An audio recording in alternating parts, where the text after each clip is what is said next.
was in jail for sleeping with her 6th grade student. Now they're married a year, parents of 2 kids, and talking about it. Larry King Live, CNN Tonight, 9 Eastern.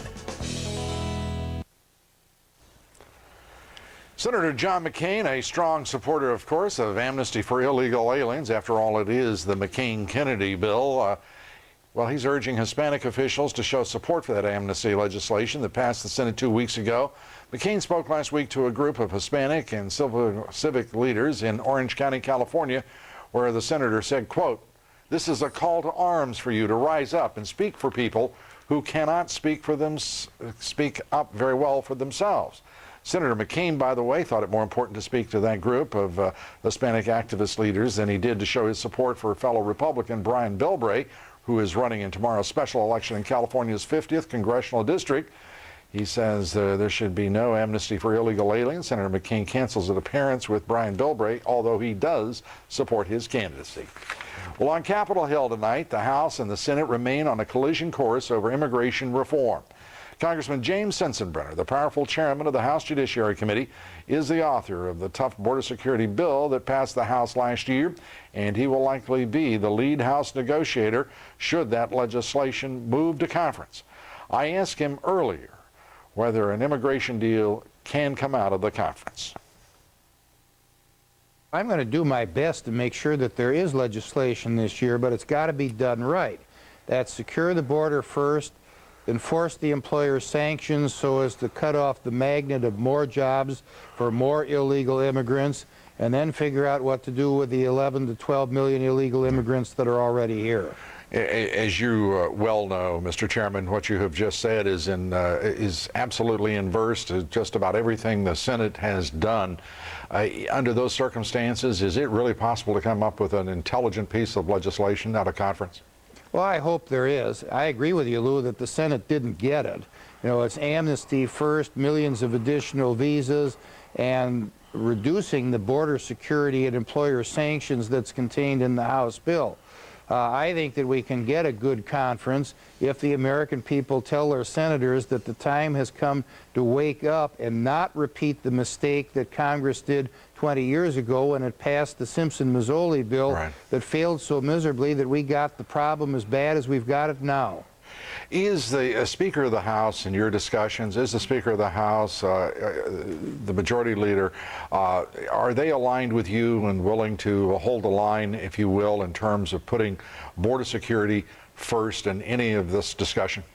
Absolutely. Both Speaker Hastert and Majority Leader Boehner have supported the House position on the border security and employer sanctions legislation.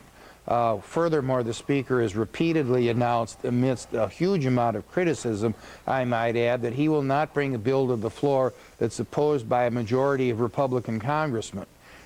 He's going to be under tremendous pressure to cave on that, but knowing Denny Hastert the way I do, I doubt that's going to happen. Congressman Sensenbrenner, in talking with the members of your committee, the House Judiciary Committee, with your colleagues in the Congress who have been going home over the last month or so and hearing from their constituents, is there any doubt in anyone's mind what the will of the people is on this issue in terms of border security, in terms of port security, and how to deal with illegal immigration? No, there isn't, and I guess the best example is Congressman Chris Shays of Connecticut, who had 18 town meetings and came back adamantly opposed to any kind of amnesty. He'd been making some kind of disturbing comments before he heard from the people, and he's going back to Washington to represent the people in southeastern Connecticut. How would you characterize the legislation that the Senate passed and the process they used to reach that legislative result? I think what they did is they added one thing on top of another to buy votes over there. And this is something that is really an abomination. And that's why it's going to be so difficult to reconcile in the conference. The senators are going to have to get down to work rather than making all kinds of statements and sound bites if we are going to get a good, decent, acceptable, and most importantly, workable immigration and border security bill. Are you absolutely certain that you will be able to come out of that committee, that conference, with putting border security first, employer sanctions first, to deal with this issue? I'm not going to sign a conference report that gives amnesty to illegal immigrants. Do it wrong again, because the numbers are going to be that much greater, and the impact on our economy and social fabric of having a huge underclass of illegal immigrants is going to be that much more severe. Congressman James Sensenbrenner. Thank you. Chairman of the House Judiciary Committee, thanks for being here. Thanks, Lou. And taking a look now at some of your thoughts, Jim in Florida wrote in to say, Lou, I'm a gay male who has been in a relationship for more than 10 years now and not worried about gay marriage. All it means is tax breaks. I am more worried about illegal immigration, Iraq and Katrina issues, all those issues that George Bush has failed at. If he wants to motivate his base, then he needs to lead on these issues and not play games with gay marriage. Get a grip, George. Chris in Pennsylvania. Lou, I'm so mad I had to write. Instead of teaching core values to our troops, let's teach some core values to our so-called commander-in-chief. He sends these brave men and women into Iraq with no plan, with no formula for victory, and with no strategy to leave. Their only apparent duty now is to serve as targets for the insurgents. Lewis in Arkansas. Our president and Senate have brought legal Americans together as never before. We positively, definitely, overwhelmingly approve of exactly the opposite of whatever they propose. And Debbie in North Carolina.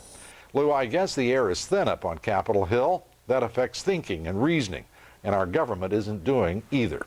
Send us your thoughts at LouDobbs.com. We'll have more of those thoughts coming up here later. Still ahead, American elections being run by foreign companies. Democracy for sale? It's been bought. We'll have that special report. And President Bush demanding action this election year on gay marriage. It's the return of the wedge issue. Will it work?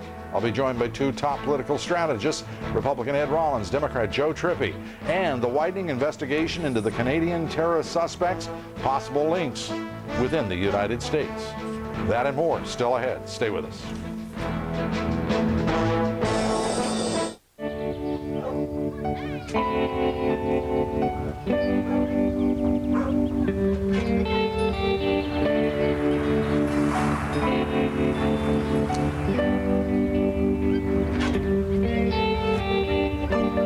You see what's there.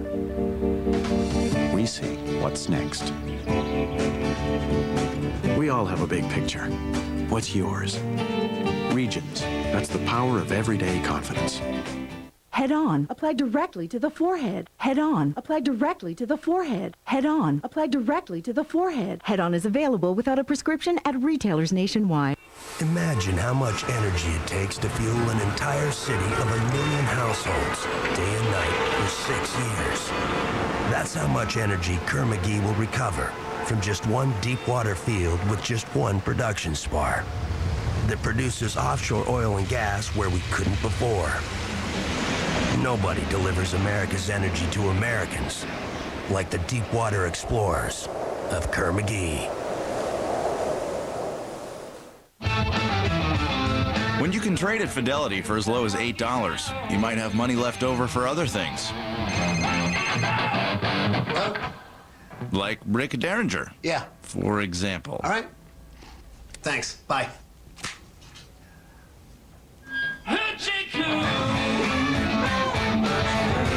Fidelity's got low-cost trading and low margin rates. What's your broker got? Fidelity. Smart move. Tonight, new evidence that the federal government has ignored a threat to the integrity of our elections. A group of Venezuelan businessmen have bought an American company that supplies electronic voting machines and counts the votes. But your government didn't even review the sale. Who should worry about democracy? Kitty Pilgrim reports.